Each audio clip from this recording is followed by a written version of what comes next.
Yeah. So Bowers is going to be, there you go, right, go back. It's running its thing. Okay, it's running its thing. So, oh, it did its own thing. So you know exactly where you are because here's Bowers is right there. Yeah, right there. Okay. So if you see what's going on in this corridor, Yeah.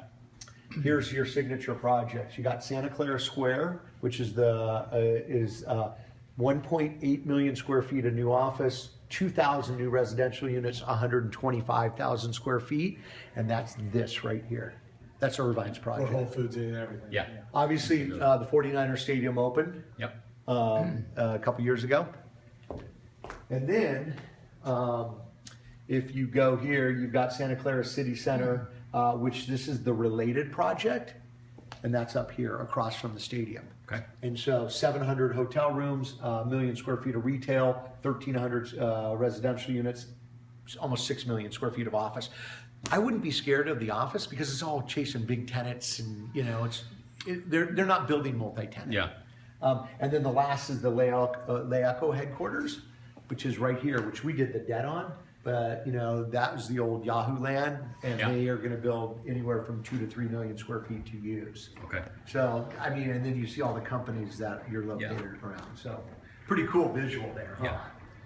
So I think where, you know, kind of where we came out with this building was that despite all the new developments for Class A, as long as there's national tenants, big tech companies, you know, Intel or Mitsubishi or whoever, as long as they go in there, the supporting services like consulting firms, the supporting cable companies and They so need to be forth, right there. they need Class B type field offices for, and that seems to be the type of tenant that are attracted to Bowers. Exactly. Building. No, you're right on. Yeah. You're right on. All right. So yeah, so this is the building, Central Expressway, Bowers, and then 101. Yeah, and then 101. Okay. Okay, cool. You want to do Apple? Yeah, so here's what I was telling you about the Apple Google. So in 2005, this is what their footprint looked like. So all the blue dots are Google, Yeah. occupied or owned buildings. All the yellow dots are Apple. And that's if in you can- 2005. This is 2005, but you can see the slides, it sort of shows.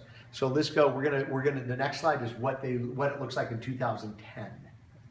So in So add a little 2010, now they're up to, you know, almost 10 million square feet. They've almost doubled, but you can see still Google's just in Mountain View and Apple's just in still- Cupertino. Yeah.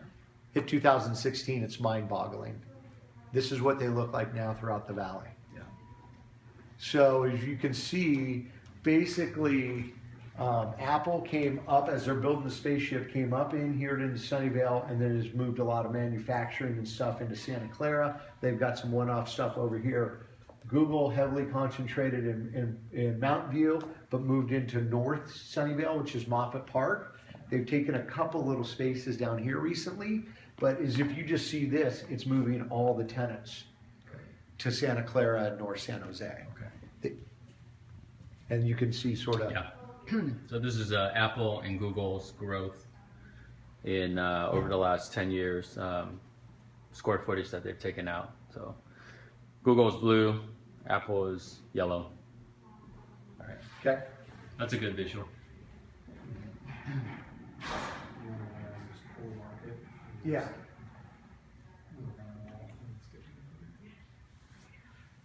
So this is the Class A market.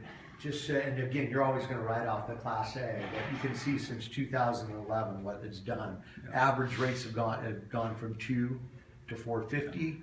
Vacancy's gone from 21% to 11, and then Class A at 4.8. Okay.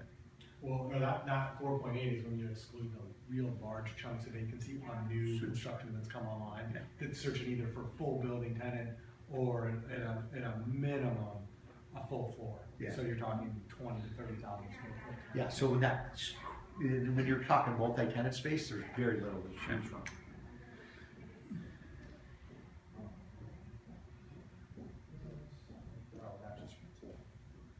Yeah, you just heard that one.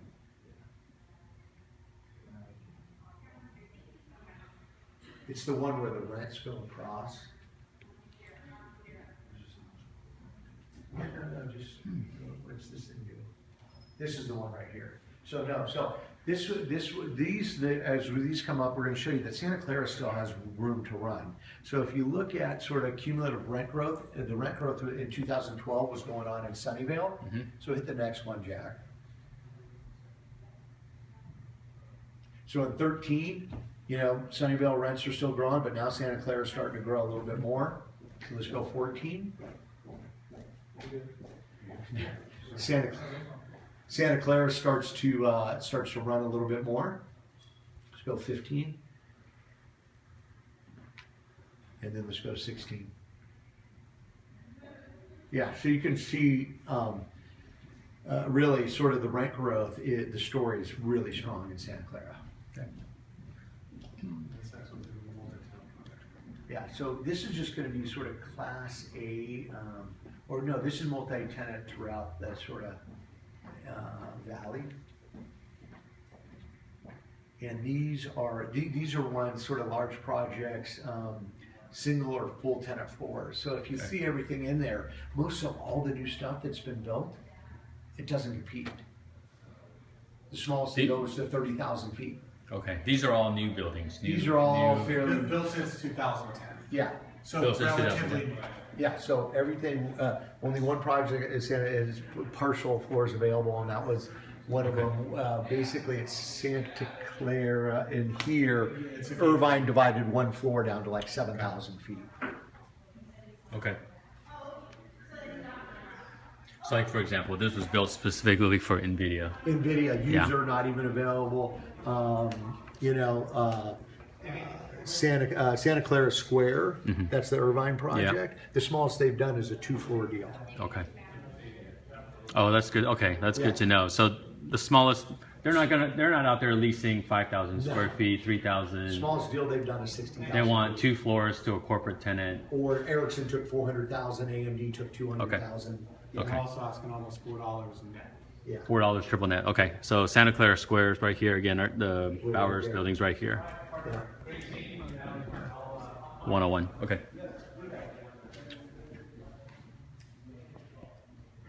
This one's probably not. This just shows that again on the Class A, it's just more and more buildings in the valley have larger or single tenant users. Okay. So really, if you look, this is throughout and most like the airport, Hudson Pacific owns all that. They're a REIT, but there's fewer and fewer multi-tenant buildings in the valley. Is the way I would look at this slide. Let's go the competitive set on the pricing on the other Class A's. Yeah. So, and again, this one is, I mean, you're going to find there's very little competitive set. Yeah. This building might compete with you on location, and they get small and stuff. But they're currently asking, what are they doing deals at? 350. We looked at. No, 350. No, we handle this 450. 450. Yeah. Is it 450? Yeah. Maybe it was a sublease. Maybe it was a There was sublease. a- Yeah, there because was Mike Charters, who does ours, he works on this. Okay. And so he said I think it was a sublease. Here's who put it in because it's this probably they're almost $4 full Okay. service. $4 full service. service. Okay. I Yes. think there was a sublease there at 350. Okay. So. Yeah. But That's right. There was a sublease and then option to negotiate with the landlord for. and what's extension missing? What are they at? High threes? They're high threes. Yeah, they're 385. This is Techmark up by the stadium. Yeah. They're north of $4. So your Class A, and then the Santa Clara Towers. We're at 450. Okay. So it just really shows the Class A, the difference between the Class A and Class B. Okay. So Bowers right now about $3. And then going on up to Class A is about $3.50 to $4. So that would be like these buildings: the Mission Tower building, atrium, Mission City Center, and Techmark building. Okay. And we've got comps, Okay. a couple available. So that's what it is. Okay. This is just North buildings. This is really not in the market. So yeah, really, that's most of the market stuff we wanted to talk about. I'm just trying to think what else that we have here. Yeah, see, this is all specific to this building. This is just showing, even on the Class A market, this is actually a pretty cool stat. If you look at 192 Class A assets in Silicon Valley, the blue ones mean they're owned by long-term holders. So that's REITs, it's Irvine Company who never sells, it's Sobrado who never, it's just long-term holders. So it really shows, even in the Class A market, how few opportunities there are to buy multi-tenant buildings. Okay. So that's sort of it for the liquid Okay. epoxy. Good. So again, that's